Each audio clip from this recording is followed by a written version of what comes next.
প্রতিবেশীকে রক্ত দিলেন সোনার মেয়ে স্বপ্না বর্মন। জলপাইগুড়ি পাতকাটা গ্রাম পঞ্চায়েতের ঘোষপাড়ার বাসিন্দা কুমার বর্মন কিডনির রোগে আক্রান্ত। কুমার বর্মনের রক্তের প্রয়োজন, ব্লাড ব্যাংকে রক্তের আকাল চলছে। দীর্ঘদিন থেকে এই পরিস্থিতিতে একটি ও পজিটিভ রক্ত পাচ্ছিলেন না তারা।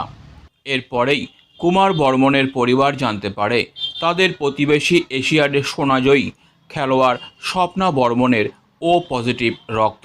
এরপর আজ কুমার বর্মনের পরিবার স্বপ্নার দ্বারস্থ হয়ে এক বোতল রক্ত দেওয়ার আবেদন করেন। স্বপ্না বর্মন এই পরিবারের কথা চিন্তা করে রক্ত দেওয়ার জন্য রাজি হয়ে যান। তিনি নিজেই গাড়ি নিয়ে চলে আসেন জলপাইগুড়ি মেডিকেল কলেজের ব্লাড ব্যাংকে রক্ত দিতে। স্বপ্না জানিয়েছেন, ইতিমধ্যেই এই পরিবারের পাশে আমি দাঁড়িয়েছি। প্রয়োজনে তিনি আরও সাহায্য করবেন এই পরিবারকে।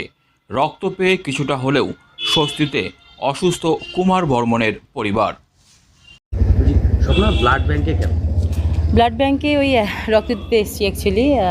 যারা আমাদের বাড়িতে গেছিলেন ওরা বলছিলেন ব্লাড ব্যাংকে বোধহয় ব্লাডের আকাল আছে, একটু কম আছে।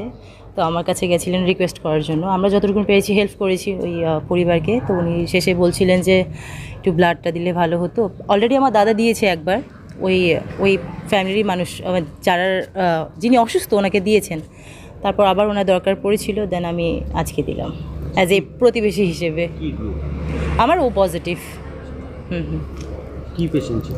পেশেন্টের বোধহয় কিডনিতে হয়তো প্রবলেম আছে, তো ওনাকে বোধহয় রক্ত চেঞ্জ করতে হয়। আমি কনফার্ম জানি না, এরকমই কিছু একটা। তবে যেহেতু প্রতিবেশী তো তার জন্যই ভাবলাম আমি চলে আসি দেই, কারণ এর আগেও দিয়েছিলাম একজনকে। এবার ইনি যখন গেছেন, না দেওয়ার কিছু নেই। যেখানে বোধহয় আমার মনে হয় ব্লাড ব্যাংকে বোধহয় ব্লাডের কমিয়ে আছে, শর্ট আছে, তার জন্য।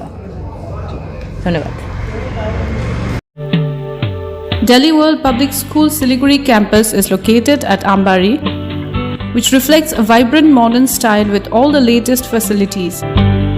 We impart innovative world-class education through modern teaching pedagogy and state-of-the-art facilities. We follow CBSE curriculum, offer holistic development to the children in safe, caring environment. DWPS announces admission open for the upcoming session to nursery to grade 9.